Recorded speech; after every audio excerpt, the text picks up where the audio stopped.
Bienvenidos a La Otra Realidad. En este programa hemos recorrido ya un camino y queda otro aún largo por recorrer. Aquí se han debatido temas a veces apasionantes, caracterizados por encerrar un misterio que está aún pendiente de resolver. Pero quedan otras muchas cuestiones esperándonos, cuestiones en las que nos introduciremos con toda la profundidad posible. Cuestiones a las que trataremos de arrancar hasta la última gota de misterio que contienen. Lo que sí me gustaría en ese camino pendiente es conservar el título, La Otra Realidad, pese a su aparente incongruencia, porque lo cierto es que realidad no hay más que una. Pero es tan amplia, tan diversa, con tantos rincones oscuros, que habitualmente solo una parte de ella queda al alcance de nuestra vista. A veces, desde alguno de esos rincones asoma una extraña criatura o un objeto insólito de los que apenas tenemos una fugaz visión.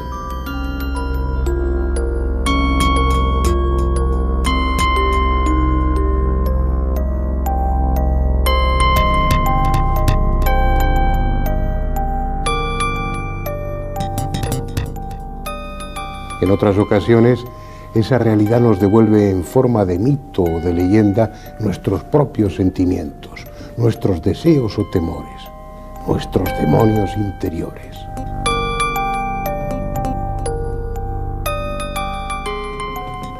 Y no con poca frecuencia, lo que vemos e incluso palpamos de esa realidad es tan desestabilizador, tan inquietante, que muchos prefieren mirar hacia otro lado para no angustiarse. Por eso, al elegir el nombre de La Otra Realidad, hemos querido expresar que junto a esta parte de la realidad conocida, habitual, que nos resulta familiar, existe otra parte de realidad oscura, remota, de la que a veces nos llegan fragmentos o desde la que se producen efectos cuyas causas ignoramos y por eso nos desconciertan. Lo cierto es que hemos creado un esquema de la realidad ordenado, coherente, cómodo, pero que en muchos aspectos no se tiene en pie. Por eso, si a ustedes les parece, en este punto de transición entre un bloque de programas y otros, vamos a dar un repaso a algunas de esas grietas por las que se nos cuela la otra realidad.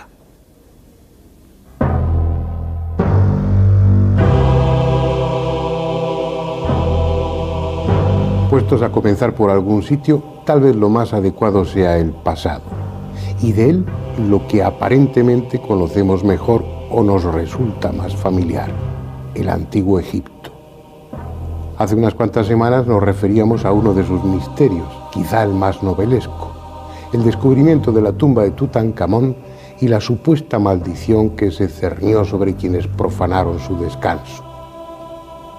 Aunque el cebo, por así decirlo, sea esa maldición, lo arqueológicamente importante fue el hallazgo en sí y la odisea de sus descubridores, Lord Carnarvon y Howard Carter.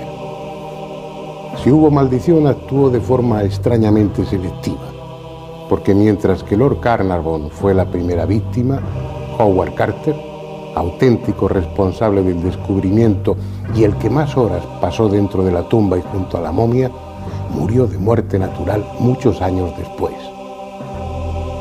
Pese a todo, justo es reconocer que algunas muertes estuvieron rodeadas de circunstancias especiales, sobre todo la del propio Lord Carnarvon, aún hoy pendiente de explicación.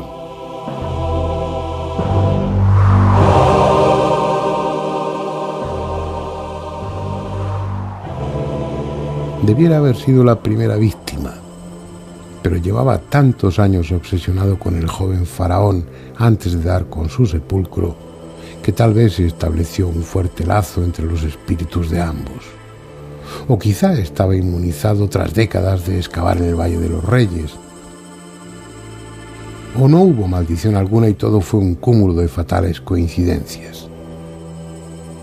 El hecho es que murió en su casa de Londres, en el 49 de Albert Court, el 2 de marzo de 1939, víctima de la enfermedad de Hodgkin y a la edad de 65 años.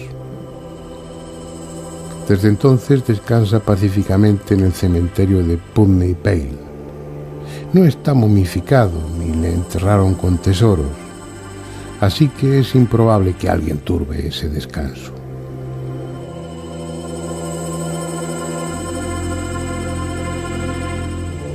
Fue un hombre de vida dura. A los 17 años ya estaba en Egipto como dibujante, plasmando en sus acuarelas las formas y sobre todo los colores de las piezas halladas que la fotografía de entonces no podía retratar. Probablemente habría terminado siendo un buen pintor, pero el destino le convirtió en ayudante del mejor arqueólogo que haya dado la historia, Flinders Petrie. Con él aprendió todo lo que en ese campo debe saberse, especialmente a soportar con estoicismo las fatigas y privaciones.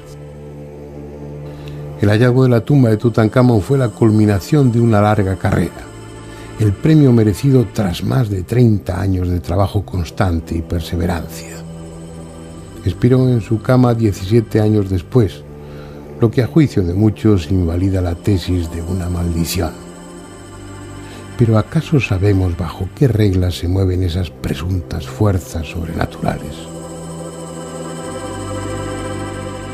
Para los peones que trabajaban en la excavación no hubo dudas de que algo siniestro iba a suceder cuando una serpiente cobra se comió al canario que Howard Carter se había hecho traer y del que se sentía tan orgulloso. Para ellos, esa cobra no podía ser otra cosa que el espíritu del faraón sediento de venganza. Simples supersticiones, tal vez. Pero lo cierto es que en ese momento Lord Carnarvon, el otro protagonista del hallazgo y profanación de la tumba, estaba agonizando en un hotel del Cairo, el Continental Savoy, en esta plaza, la antigua plaza de la Ópera, hoy de Ibrahim Pachá, que desapareció por un incendio en 1952. Solo queda el lugar y el recuerdo de aquellos acontecimientos. Se dijo que podía ser por la picadura de un mosquito, tal vez fue por una neumonía como figura en el certificado de defunción, quizá una histoplasmosis, pero en realidad, aunque se ha especulado mucho, no se sabe de qué murió Lord Carnarvon. Lo que sí se sabe es que cuando estaba agonizando repitió varias veces, horrorizado, una frase extraña, una frase que decía: un pájaro me araña la cara. Una frase aparentemente sin sentido, pero que para los egiptólogos sí lo tiene. Una conocida maldición escrita en el primer periodo intermedio dice textualmente que el pájaro Nekbek destrozará a arañazos el rostro de quienes profanen una tumba. Nekbet era la diosa buitre, símbolo del Alto Egipto y protectora de los faraones en este y en el otro mundo. Finalmente, Lord Carnarvon, el señorito inglés que se dedicó a la arqueología porque el clima seco de Egipto era favorable para su salud, abandonó este mundo no sin antes pronunciar otra frase igualmente siniestra: he oído su llamada y le sigo. Esas circunstancias ya hacen de la de Lord Carnarvon una muerte más que singular. Sin embargo, no habrían sido suficientes para sustentar la idea de una maldición de no haberse producido otras dos casualidades más que inquietantes. Era la 1:45 de la madrugada del 5 de abril de 1923. Tras 8 días de enfermedad, Lord Carnarvon acababa de morir. Y en ese momento, la ciudad de El Cairo se quedó a oscuras. Durante 5 minutos se interrumpió la corriente eléctrica y reinaron las sombras. Luego la luz se hizo de nuevo. Lo extraordinario es que nunca se supo la causa de la avería y mucho menos por qué se arregló sola.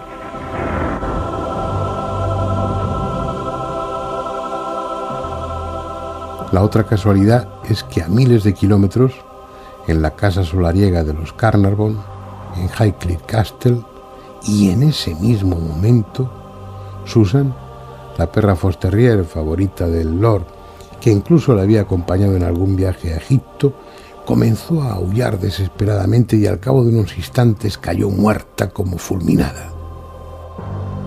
El 30 de abril, George Edward Stanhope Molyneux Herbert, quinto conde de Carnarvon, era enterrado en Beacon Hill, al lado del castillo de Highclere, donde pasó su infancia y parte de su vida.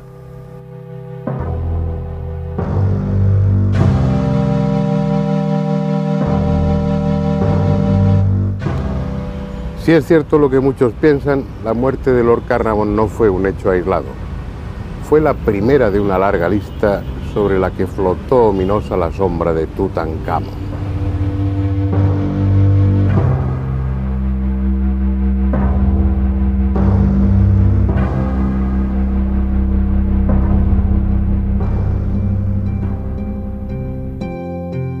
La otra parte del enigma es puramente histórica. ¿Por qué Tutankamón fue enterrado con tan fabuloso y desproporcionado tesoro? ¿Por qué su cadáver fue momificado con tanta prisa? ¿Murió de causas naturales o lo asesinaron? Es ese tipo de misterios que, sin dejar de ser interesantes, encajan en la época y en las intrigas políticas de entonces. No desestabilizan la historia.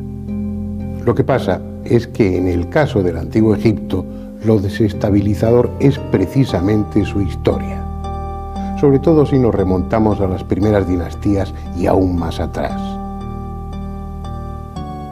La idea general, avalada por historiadores y arqueólogos, es que todo empezó con Menes, el primer faraón de la primera dinastía hace unos 5000 años. Pero lo cierto es que por entonces la cultura egipcia ya estaba madura, desarrollada, con una escritura compleja y un arte depurado. Y eso no aparece porque sí, no se improvisa. Por delante de aquella primera dinastía hubo siglos de evolución, una etapa oscura de la que no sabemos nada, o de la que no queremos saber nada, porque según sus viejas crónicas y tradiciones, hubo una época predinástica de dioses, semidioses y reyes que harían retroceder la historia del Antiguo Egipto hasta el año 30.000 más o menos antes de Cristo. Absurdo. Tal vez, hasta que un día se encuentren las ruinas o tumbas de aquellos semidioses y haya que reescribir la historia. Lo que no tendría nada de extraño, porque son tantas las cuestiones pendientes sobre esa extraordinaria cultura que habría material para una serie entera de programas. Ya hace tiempo que hablamos de la Gran Pirámide y de los increíbles y al mismo tiempo indiscutibles conocimientos matemáticos y astronómicos que en esa construcción se plasmaron.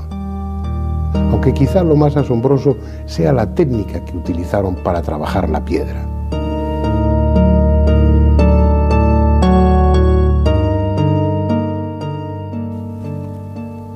Sin embargo, su tecnología estaba aparentemente limitada a los sencillos y rudimentarios instrumentos que el visitante puede ver en las vitrinas del Museo del Cairo. Herramientas adecuadas a esa época histórica, pero absolutamente, insisto, absolutamente inadecuadas para hacer lo que hicieron. Sin la menor duda, aunque no se hayan encontrado, poseyeron instrumentos ópticos de precisión y máquinas capaces de serrar o trepanar la piedra con mucha más eficacia de la que hoy en día podemos. Algo sabían que después olvidaron o que una casta conservó en el más absoluto secreto. Herramientas y técnicas que no podemos siquiera imaginar. Si tienen en casa algún libro donde se explica con bonitas imágenes que la Gran Pirámide se construyó a base de rampas, tírenlo a la basura, porque es mentira. Y hagan lo mismo cuando se describa que trasladaban obeliscos de 600 toneladas a base de barcos de papiro por el Nilo y rodillos por tierra firme. Quienes escriben eso no saben lo que son 600 toneladas. Los técnicos, los ingenieros, sí lo saben. Vamos a ver un ejemplo. Este es el Airbus que pronto empezará a fabricarse, el A3XX, que en su versión mayor podrá transportar unos 800 pasajeros. Por su enorme peso, uno de los mayores problemas ha sido diseñar su tren de aterrizaje, Y también, por la misma razón, su peso, será necesario reforzar las pistas de muchos aeropuertos o construir otras nuevas. Realmente será un avión descomunal. A plena carga pesará 583 toneladas. Los antiguos egipcios desplazaban masas así, sin ruedas y sin pistas cimentadas.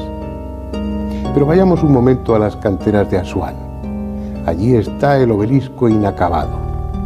Una vez puesto en pie, con sus 42 metros, tendría la altura de un edificio de 12 o 14 plantas. No lo terminaron porque se rompió cuando solo faltaba cortarlo por su cara inferior, pero es evidente que pensaban transportarlo, probablemente a Tebas, centenares de kilómetros más al norte. Pues bien, su peso es de unas 1.300 toneladas, más del doble que el gigantesco Airbus con carga completa. Es preciso asumir que el pasado tiene grietas, a veces enormes, por las que se atisba esa otra realidad.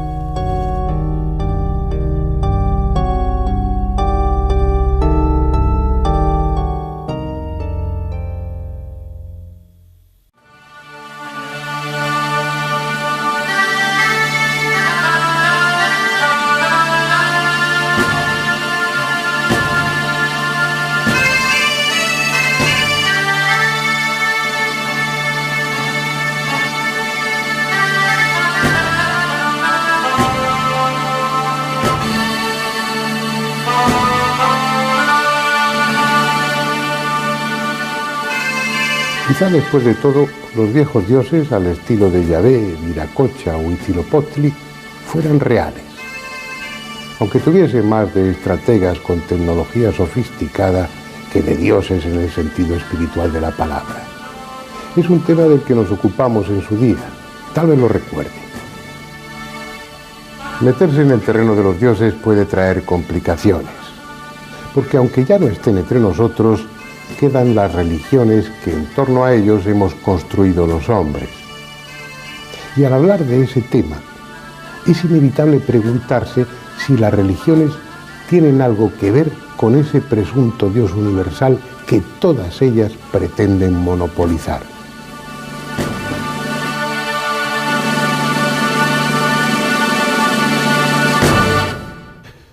El hombre se manifiesta como un ser religioso con todas las consecuencias.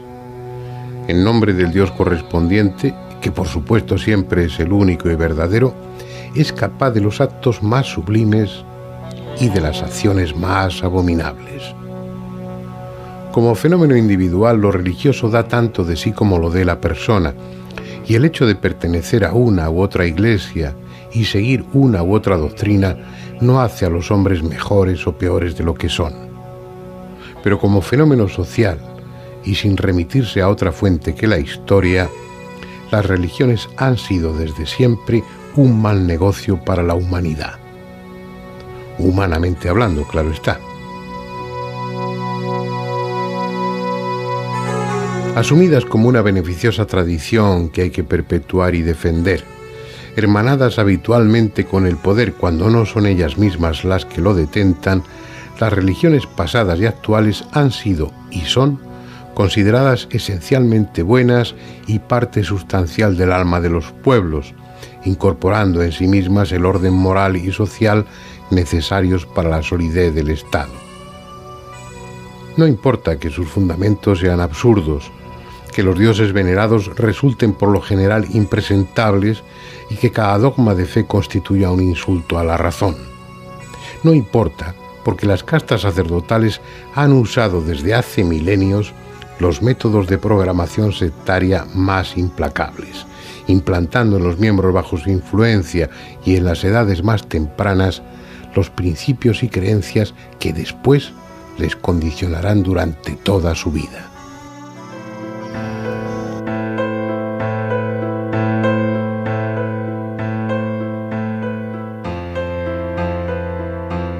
Son temas espinosos. En ellos hay mucho sentimiento puesto, tienen una enorme carga afectiva, y hablar, por ejemplo, de Jesús desde un punto de vista histórico, aséptico, analizando su figura como la de un líder mesiánico más de los muchos que entonces hubo en Palestina, despertó en su momento más de una airada protesta.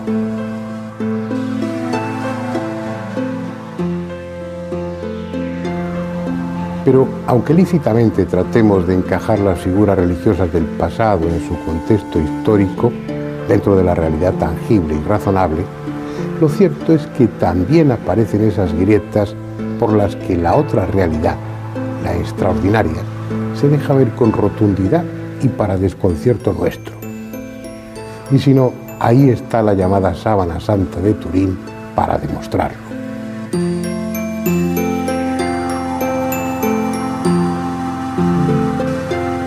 Y luego, en la parte más profunda, un trozo del pavimento original al descubierto. Algunas de las losas que, con toda seguridad, pisó Jesús en un momento u otro de su vida. Tal vez esas losas sean los únicos objetos que se conservan que estuvieron en contacto físico con él.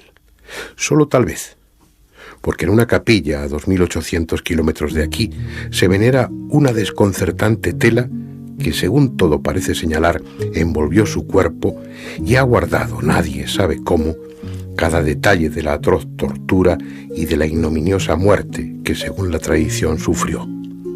Hoy se la conoce como la Sábana Santa. Mide 4 metros y 30 centímetros de largo por 1,10 metros de ancho. Y para muchos no hay duda de que se trata del sudario que envolvió el cuerpo de Jesús en su tumba.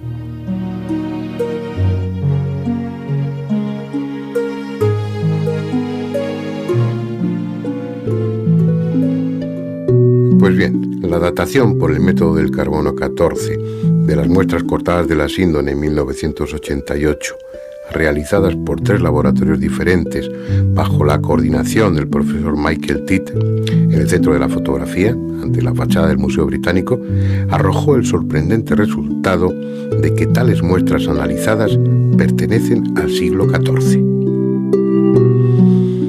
En otras palabras, de acuerdo a su contenido de carbono 14, la llamada Sábana Santa tiene poco más de 600 años de antigüedad. La cuestión es que esa prueba, por muy científica que sea y por muy tranquilos que deje a los escépticos, no invalida al resto de pruebas igualmente científicas, igualmente rigurosas, que avalan el carácter extraordinario del lienzo. Es posible que alguien, en el siglo XIV, mandase tejer una sarga de lino al modo que se hacía en Palmira 1400 años antes. Es posible que convenciera a un hombre para que se prestase a ser azotado con látigos de la época romana, a que fuese coronado de espinas, clavado en las manos y en los pies, y que de propina recibiese un lanzazo en el costado. Señales todas que sin discusión posible recoge la Sábana Santa de Turín. Es posible también que 500 años antes de que se inventase la fotografía, encargase a un pintor que pintase un negativo fotográfico y que además lo hiciese sin pintura ni pinceles. Es posible, asimismo, que adelantándose a los conocimientos médicos de su siglo, distribuyese sangre arterial y venosa en la forma correcta en la tela. Es posible, porque la llamada Sábana Santa demuestra incuestionablemente que tales cosas sucedieron, hace 2000 años o hace 600. Si fue hace 2000 años, todo encaja con la pasión y muerte de un hombre llamado Jesús.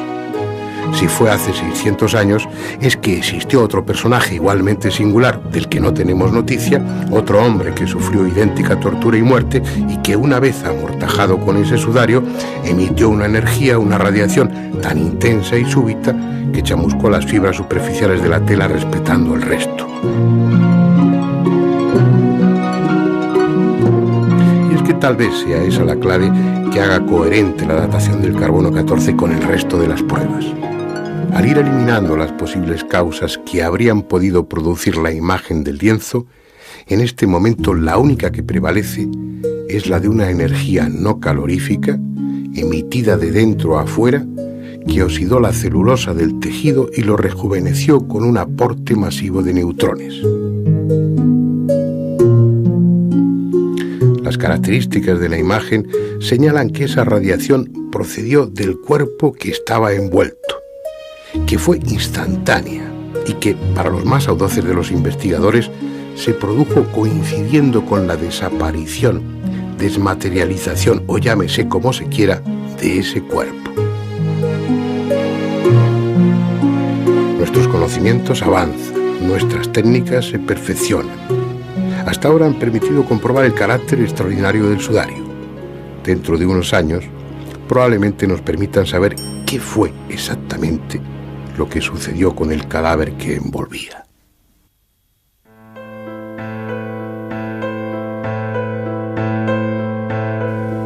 ¿Hasta qué punto podemos estar seguros de nada? La realidad es diversa, compleja, a veces escurridiza, y con frecuencia las cosas no son lo que parecen. Ni siquiera hay razones contundentes para negar que en las leyendas se encierra una parte de verdad. Recuerdo que estuvimos en Glastonbury y otros lugares del sur de Inglaterra siguiéndole la pista al mítico rey Arturo y a sus caballeros de la tabla redonda. Es una parte del mundo donde floreció, como en ninguna otra, la leyenda del Santo Grial. La copa que Jesús utilizó durante la última cena y que, según se dice, conservó José de Arimatea, usándola después para recoger en ella parte de la sangre que salió del cuerpo de Cristo mientras lo amortajaba. Tradiciones piadosas, probablemente sin fundamento alguno, aunque en esas tierras inglesas se asegure que José de Arimatea estuvo allí y que el rey Arturo fue un personaje auténtico que está enterrado entre las ruinas de una vieja abadía. Lo razonable es pensar que todo se reduce a un puro mito, invención de los juglares medievales, y que el Santo Grial no era sino una alegoría mística. La copa de la última cena, fuese del material que fuese, necesariamente se habrá perdido o incluso destruido hace siglos. ¿O no? Y una vez más estamos equivocados.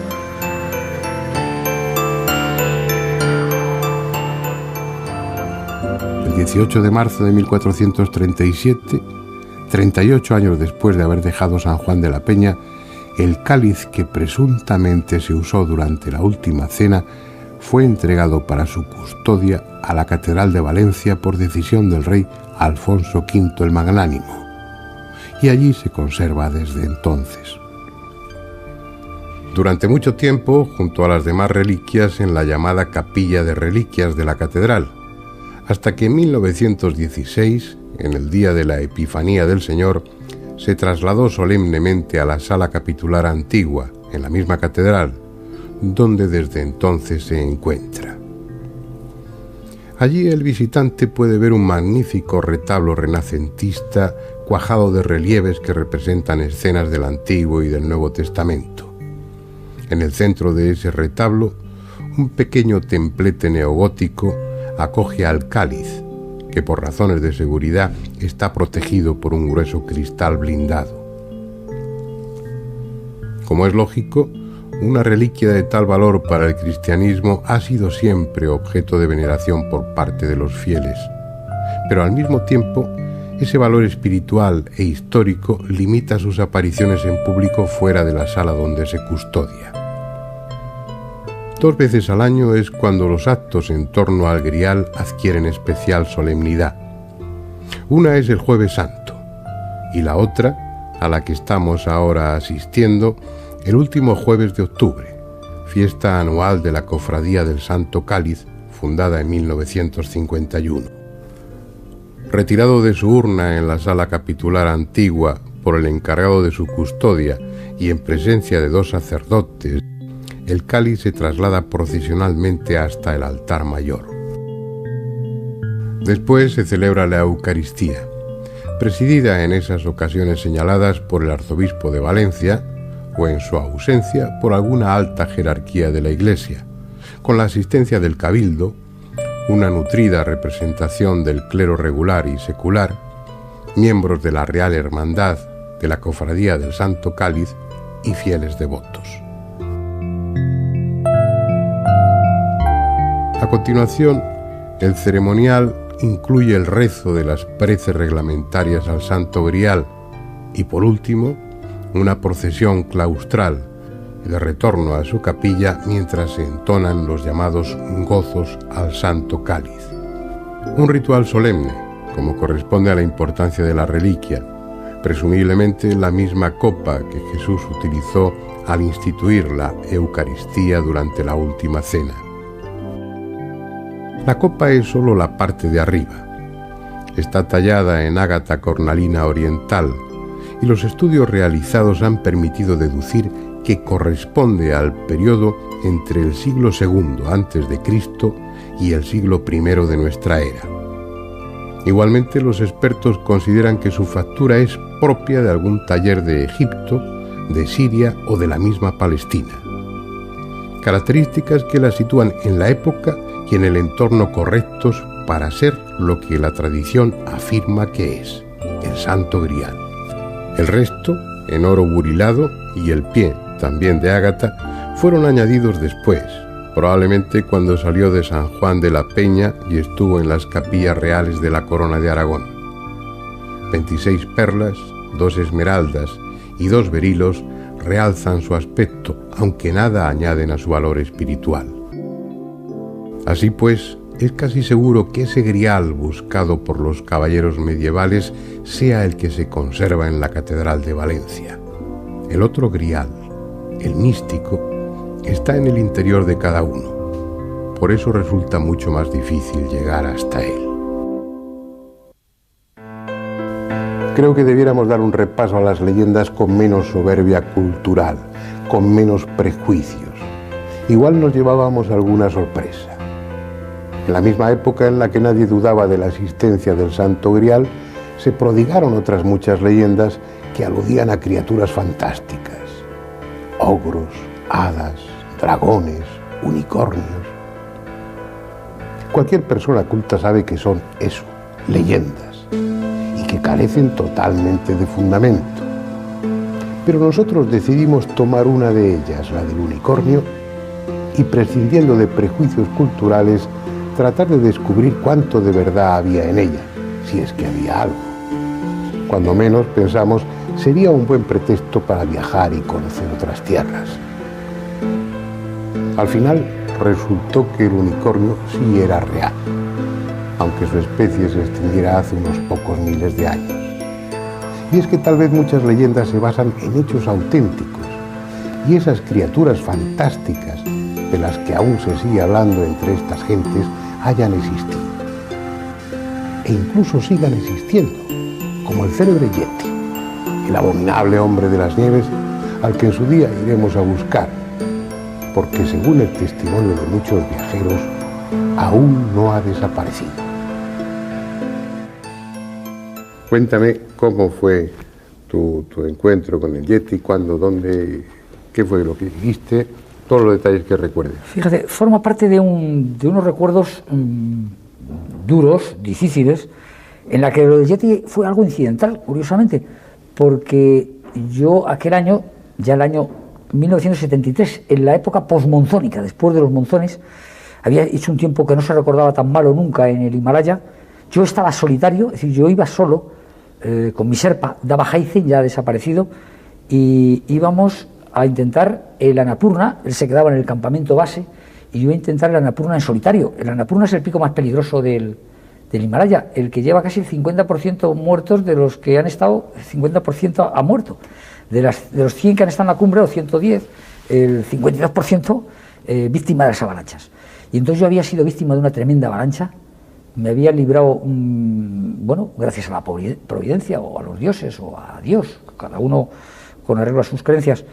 Había sido arrastrado por la nieve durante decenas de metros, me había quedado sin nada, pude descender de 6.000 y pico metros a los 4.000 del campamento base y salí huyendo, pasando por el Miristicola y por parajes impresionantes, y estuve refugiado, recuperando fuerzas en alguna casa tibetano-lepalí, ¿no? Yo recuerdo en la casa de Sukul y de Jambado, dos nepalíes tibetanos que todavía hacían frente al ejército de invasión de Mao, ¿no?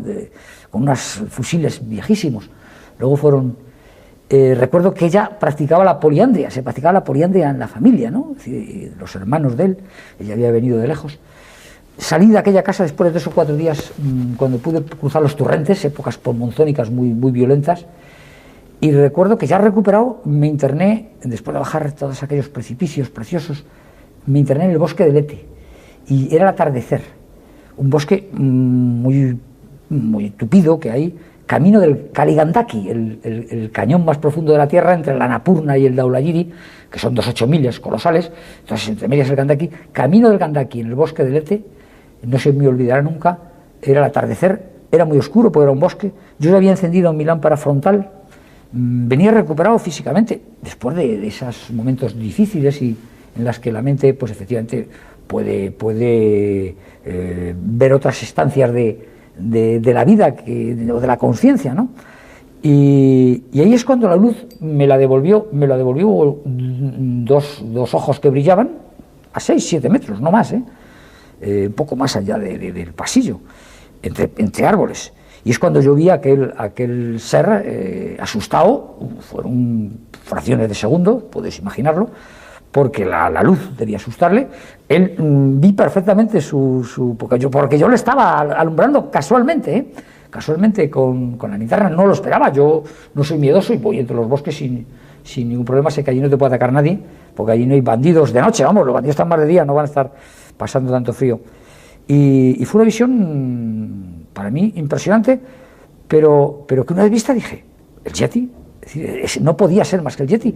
2 metros, hombre, por esta cosa visual, 2 metros 20, 2 metros 15, un personaje lleno de pelo rojizo oscuro, como efectivamente desde entonces y antes yo era un estudioso de la pervivencia del Yeti, ¿no? Era un estudioso de su evolución, de su desaparición. Incluso había indagado en las viejas leyendas serpas, puesto que los yetis están en el país de los serpas, fundamentalmente es bajo el Everest, en toda esa zona de Khumbu, de Nanche Bazar. Parece ser que quedan ahí después de las glaciaciones, o por motivo de las glaciaciones, quedan un poco anclados, privados como grupo social, ¿no? Y privados de evoluciones subsiguientes, que da la interacción con otros. Un Australopithecus, dicen los estudiosos, que tú lo sabes bien que eres tan estudioso, Jiménez, que el que más estudia, poco sabemos, por mucho que estudies, ¿no? Es decir, los paleontólogos y antropólogos pues hablan de que los Australopithecus robustus, el Yeti pudiera ser uno de ellos, pues que hace 1 billón de años que desaparecieron de la Tierra, bueno, pues por circunstancias no misteriosas, sino de ambientales, climáticas, estar cercado por montañas y por hielos. Bueno, pues ahí se conservó un grupo que luego con las pequeñas glaciaciones los serpas pasan del Tíbet a Nepal y se meten en su territorio, y son los serpas los depredadores, los grandes depredadores del Yeti. Y pues es uno de esos raros ejemplares temerosos del hombre, y además sabio ya, porque teme al hombre hay que temerle siempre. Todos los seres que no son el hombre temen al hombre, y incluso el hombre teme al hombre.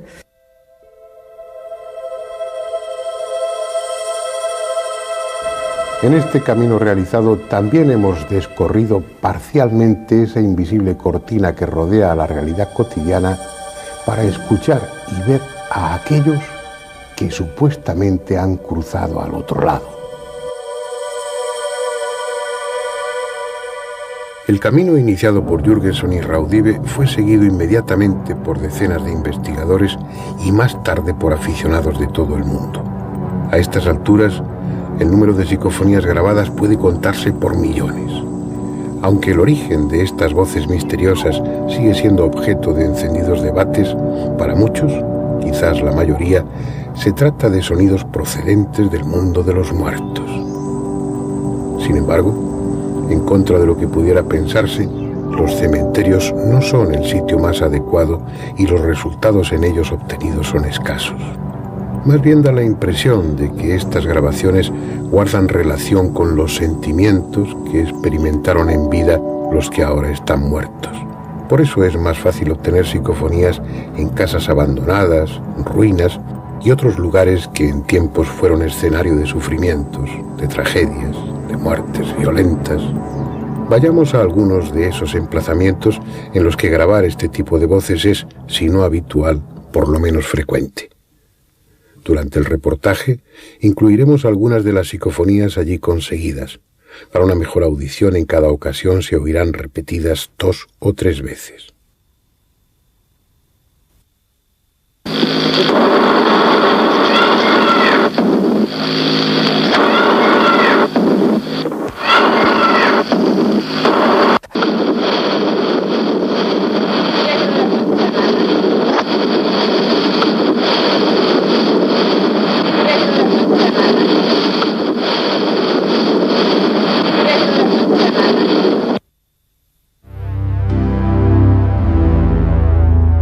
Aplausos de manos invisibles, puertas que se abren y cierran solas, persianas que caen y vuelven a subir, muebles que cambian de sitio, personas ya muertas que contestan a la llamada del teléfono, timbres arrancados que suenan una y otra vez. Así son los poltergeists. Esperando un nuevo inquilino, la casa está vacía, pero no deshabitada.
Procede de un lugar solitario o siniestro, si acaso todo lo contrario.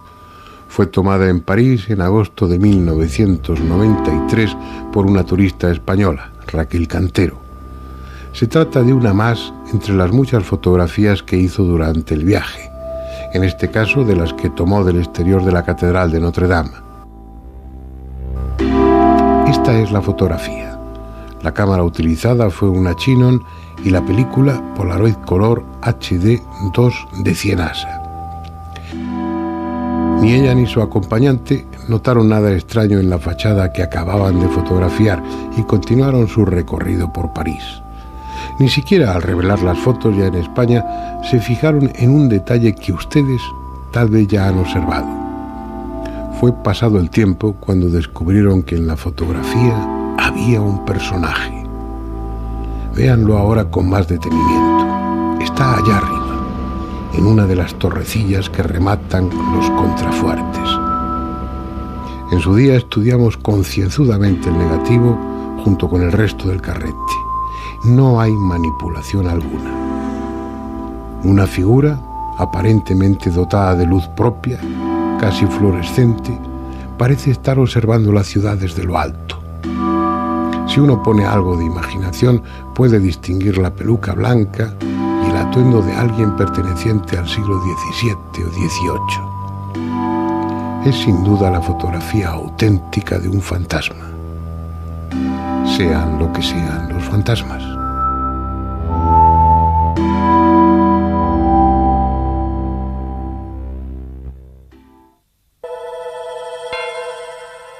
Y otro rostro, el de un hombre que parece mirar torvamente a los experimentadores.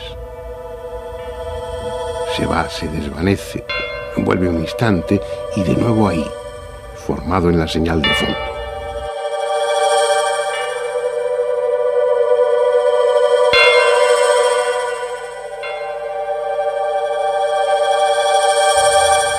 Y luego, enormemente contrastado, apenas definido, pero perfectamente reconocible pese a todo, otro rostro, el de una hermosa mujer.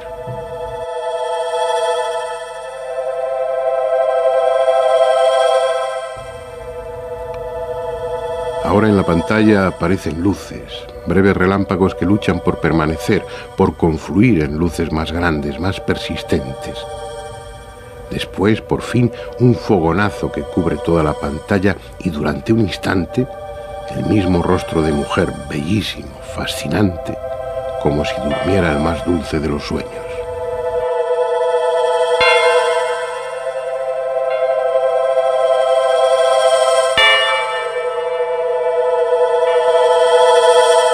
Es probable que jamás vuelvan a asistir a un espectáculo similar. Alguien, algo, alguna energía parece tratar de ordenar el flujo de electrones, de controlar el caos electrónico para que una nueva imagen se forme. Y finalmente lo consigue. En un primerísimo plano al lado izquierdo de la pantalla, la luz confluye, toma forma y surge la cara de un hombre que lucha por no desaparecer.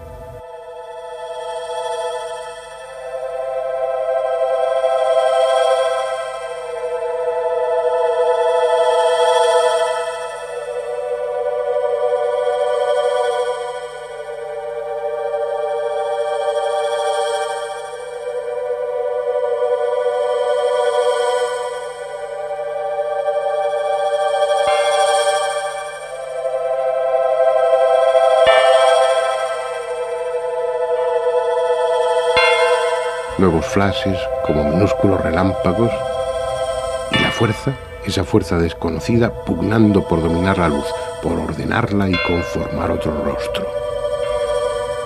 Ahí está, la misma mujer de antes, viene, se va y por fin consigue quedarse, permanecer durante largos segundos, con su belleza distante, con sus rasgos perfectos e impasibles, durmiendo quién sabe qué sueño.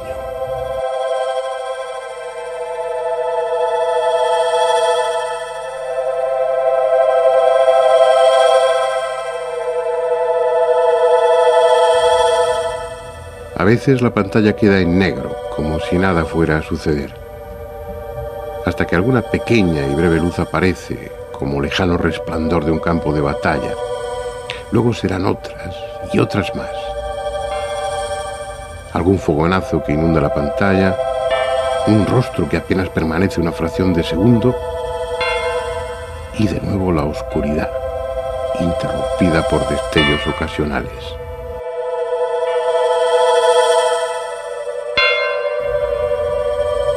Hasta que inesperadamente, como si quisieran dejar constancia de que no eran una ilusión óptica, o tal vez como despedida, dos rostros reaparecen poco menos que simultáneamente.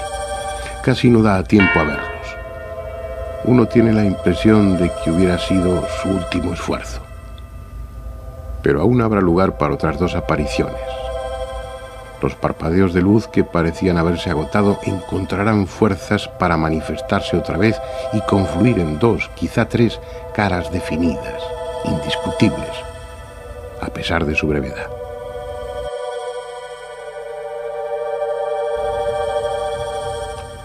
Fue el último experimento que ese grupo de Tenerife realizó. Me confesaron que después de esas experiencias que acabamos de ver, los rostros volvieron a aparecer en los días siguientes, pero sin que ellos lo pretendieran. Cuando estaban viendo la televisión, colándose en este plano de la realidad sin ser invitados. Aquello les asustó y nunca más volvieron a intentarlo. Es un caso excepcional entre las psicoimágenes, al menos por lo que yo sé.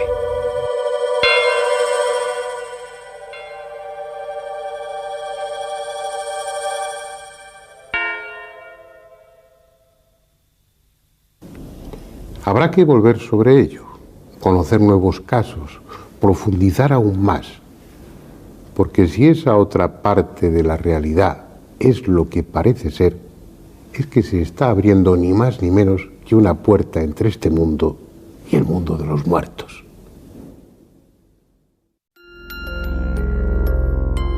El universo se nos muestra cada vez más maravilloso y complejo, abierto a posibilidades que hace unas décadas eran inimaginables. Sin embargo, muchos siguen aferrados a la idea de que la realidad solo tiene 3 dimensiones. Los ovnis no pueden estar aquí, porque las distancias interestelares son enormes y la velocidad de la luz es un límite infranqueable. No obstante, algo falla en ese planteamiento, porque están aquí, y o han estado desde siempre o vienen de algún sitio.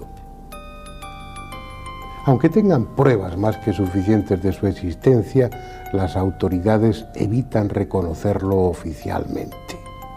¿Por qué? La razón es muy simple. Las instituciones políticas, militares, religiosas y científicas perderían su privilegiado puesto en la cúspide de la pirámide social. Dejarían de tener ese prestigio y autoridad moral que ahora ostentan ante el resto de la población para pasar a ser algo así como líderes de parvulario en un mundo de adultos. Dicho en un lenguaje llano, la realidad del fenómeno ovni es estimulante y esperanzadora para la mayoría, pero incómoda y humillante para los que ahora tienen la sartén por el mango.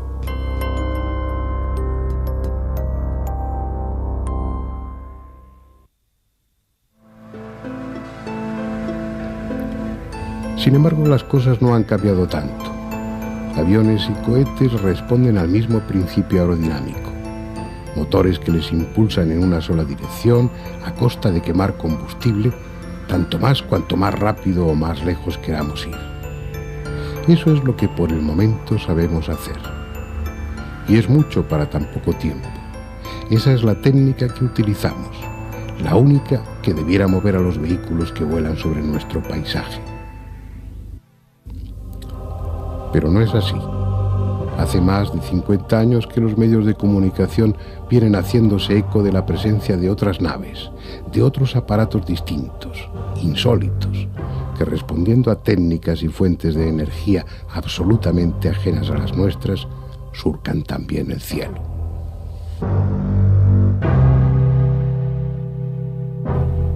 Son los ovnis, objetos volantes no identificados, vistos por millones de personas, fotografiados, filmados, detectados innumerables veces por el radar, pero sin identificación alguna. Naves dirigidas inteligentemente, pero de cuyos constructores y tripulantes no sabemos nada. Vehículos dotados de una tecnología que hace parecer a la nuestra poco menos que de la edad de piedra y que se pasean impunemente por el espacio aéreo de todos los países. ¿Tiene algo de extraño que desde su aparición los gobiernos se hayan ocupado del tema?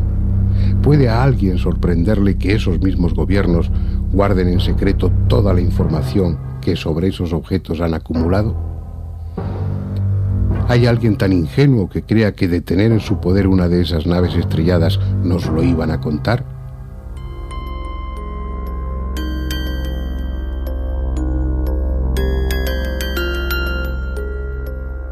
Pero porque quizá en él convergen muchos de los enigmas que aquí hemos comentado, el fenómeno de los llamados círculos de las cosechas constituye el misterio más sorprendente y cargado de sugerencias con el que se enfrenta la humanidad actual.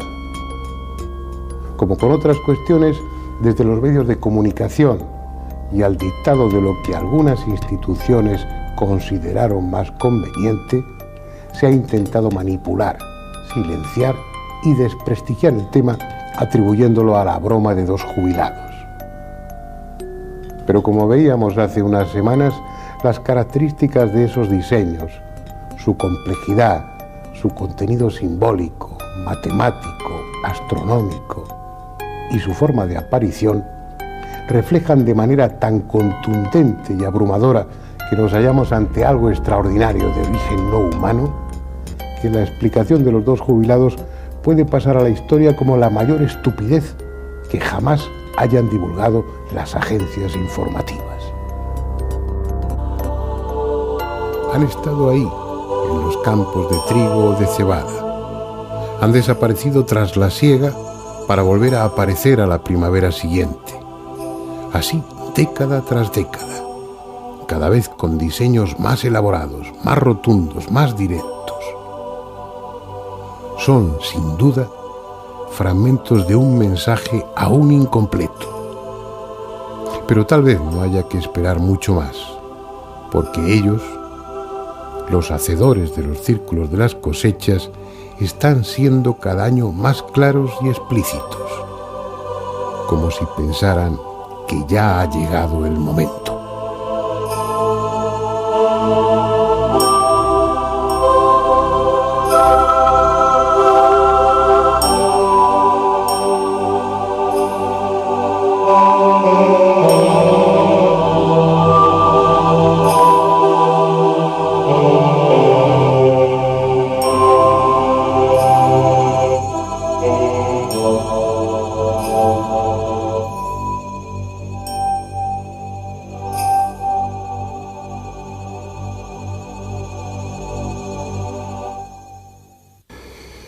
Bien, si les parece, dejemos aquí este recorrido por algunos de los temas tratados. Yo creo que hay argumentos más que suficientes para justificar que, pese a su aparente incongruencia, este espacio siga llamándose, como les decía al principio del programa, La Otra Realidad. Les espero aquí la semana que viene. Hasta entonces.